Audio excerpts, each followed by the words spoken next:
સૌપ્રથમ તો આપણે બ્રાઉઝર ઓપન કરી લેશું। ત્યારબાદ આપણે સર્ચ બારમાં ટાઈપ કરી દેવાનું રહેશે ABC ID. ABC ID search કરતાની સાથે એકેડમી બેંક ઓફ ક્રેડિટની જે ઓફિશિયલ સાઇટ છે તે આપણી સામે શો થઈ જશે, તો આપણે તેને ઓપન કરી લેવાની રહેશે। એકેડમી બેંક ઓફ ક્રેડિટની જે ઓફિશિયલ સાઇટ છે તેની ઉપર આપણે પહોંચી ગયા છે। હવે આપણે કાર્ડ ક્રિએટ કરવા માટે માય એકાઉન્ટ પર ક્લિક કરવાનું રહેશે। અહીંયા પર બે વિકલ્પ શો થઈ ગયા છે, એક સ્ટુડન્ટ એન્ડ યુનિવર્સિટી, તો આપણે સ્ટુડન્ટ પર ક્લિક કરી લેશું। જેવું જ ક્લિક કરીશું તેવું લોગિનનું પેજ આપણી સામે શો થઈ જશે। અહીંયા પર આપણે ત્રણ ઓપ્શનથી જે લોગિન છે તે કરી શકીએ છીએ, એક મોબાઈલ નંબર, એક યુઝર નેમ અને એક અધર। જો અહીંયા પર તમે નવા જ હોય તો સૌપ્રથમ તમારે નેવ યુઝર પર ક્લિક કરી અને સાઇન અપ કરી લેવાનું રહેશે। સાઇન અપ કરવા માટે અહીંયા પર આપણે આપણો મોબાઈલ નંબર ટાઈપ કરી લેવાનો રહેશે। મોબાઈલ નંબર ટાઈપ થઈ ગયા બાદ ગેટ જનરેટ ઓટીપી પર ક્લિક કરીશું। હવે જે આપણો રજિસ્ટર્ડ મોબાઈલ નંબર છે તેની ઉપર એક ઓટીપી સેન્ડ થશે, તે આપણે અહીંયા પર ટાઈપ કરી લેવાનો રહેશે। ઓટીપી ટાઈપ થઈ ગયા બાદ વેરીફાઈ ઓટીપી પર ક્લિક કરીશું। સક્સેસફુલી આપણો મોબાઈલ નંબર છે તે વેરીફાઈ થઈ ગયો છે। ત્યારબાદ સિલેક્ટ આઈડી, તો અહીંયાથી આપણે કોઈ પણ એક આઈડી કાર્ડ સિલેક્ટ કરવાનું રહેશે। તો અહીંયા પર આપણે આધાર કાર્ડ સિલેક્ટ કરી લેશું। ત્યારબાદ આધાર કાર્ડની ડિટેલ અહીંયા પર ફિલઅપ કરવાની રહેશે। તો સૌપ્રથમ આપણે આધાર કાર્ડનો નંબર એન્ટર કરી દેશું, ત્યારબાદ નામ એન્ટર કરી દેશું। આધાર કાર્ડ મુજબ જ સેમ નામ રહેવું જોઈએ। ત્યારબાદ બર્થ ડેટ ટાઈપ કરી દેશું, ત્યારબાદ આપણે જેન્ડર સિલેક્ટ કરીશું। સક્સેસફુલી આપણે લોગિન કરી લીધું છે। ત્યારબાદ અહીંયા પર જોઈ શકીએ છીએ આપણા ડોક્યુમેન્ટ 3 બતાવી રહ્યા છે, ત્યારબાદ પ્રોફાઇલ ઇન્ફોર્મેશન બતાવી રહી છે। ત્યારબાદ અહીંયા પર એક ઓપ્શન આપેલું છે કન્સન્ટ વેલિડિટી ડેટ, તો આપણે જે કાર્ડની ડેટ છે તે પણ અહીંયાથી એડિટ કરી શકીએ છીએ। તો આપણે 1 મંથની વેલિડિટી રહેવા દેશું અને ત્યારબાદ આગળ વધીશું પર્પઝ, તો પર્પઝમાં આપણે એજ્યુકેશનલ સિલેક્ટ કરી લેશું। એટલું કરી લીધા બાદ એલો ઉપર ક્લિક કરીશું।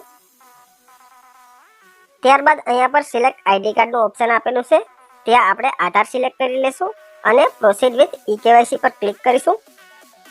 કેવાયસીને આગળ વધારવા માટે અહીંયા પર આપણે આપણો આધાર કાર્ડ નંબર ટાઈપ કરવાનો રહેશે અને ત્યારબાદ વેરીફાઈ પર ક્લિક કરીશું। આધાર નંબર આપણે ટાઈપ કરી લીધો છે, ત્યારબાદ વેરીફાઈ પર ક્લિક કરી લઈએ। ત્યારબાદ એક આધાર ઓટીપી જનરેટ થશે, તે અહીંયા પર આપણે ટાઈપ કરી લેવાનું રહેશે। આધાર ઓટીપી એન્ટર કરી લીધા બાદ સબમિટ પર ક્લિક કરી દેશું। ઓટીપી આપણે ટાઈપ કરી લીધો છે, ત્યારબાદ સબમિટ પર ક્લિક કરી દેશું। સબમિટ પર ક્લિક કરતાની સાથે જ કંઈક આવો ઇન્ટરફેસ આપણી સામે શો થઈ જશે। અહીંયા પર આપણે જોઈ શકીએ છીએ આઈડેન્ટિટી ટાઈપ, તો એમાંથી કોઈ પણ એક વિકલ્પ ચૂઝ કરવાનો રહેશે।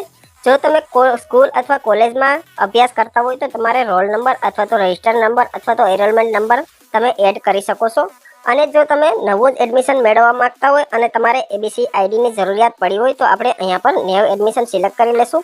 ન્યૂ એડમિશન સિલેક્ટ કરી લીધા બાદ જે સ્કૂલ કોલેજમાં તમે એડમિશન લેવા માંગો છો તે તમારે અહીંયાથી સર્ચ કરી લેવાનું રહેશે। યુનિવર્સિટી સિલેક્ટ થઈ ગયા બાદ એડમિશન યર એટલે કે એડમિશનનું સાલ સિલેક્ટ કરી લેશું। તો કરંટ વર્ષ આપણે સિલેક્ટ કરી લીધું છે, ત્યારબાદ સબમિટ પર ક્લિક કરીશું। સક્સેસફુલી આપણી એબીસી આઈડી જનરેટ થઈ ગઈ છે અને અહીંયા પર જે આપણો એબીસી આઈડીનો નંબર છે તે પણ અહીંયા પર શો થઈ ગયો છે। તો આ જે નંબર છે તે આપણે નોટ કરી લેવાનો રહેશે। ત્યારબાદ ગો ટુ ડેશબોર્ડ ઉપર આપણે ક્લિક કરી દઈશું। અહીંયા પર આપણું એકેડમી બેંક ઓફ ક્રેડિટ જે કાર્ડ છે તે બનીને તૈયાર થઈ ગયું છે। હવે આપણે જાણીશું જે કાર્ડ છે તેને ડાઉનલોડ કરવાની પ્રોસેસ। તો તેના માટે સૌપ્રથમ તો આપણે ડિજીલોકર ઓપન કરી લેશું। ડિજીલોકરની ઓફિશિયલ સાઇટ આપણી સામે શો થઈ ગઈ છે, તો આપણે તેને ઓપન કરી લેશું। ડિજીલોકરની ઓફિશિયલ સાઇટ ઉપર આપણે પહોંચી ગયા છે। અહીંયા પર આપણે સાઇન ઇનના ઓપ્શન ઉપર ક્લિક કરવાનું રહેશે।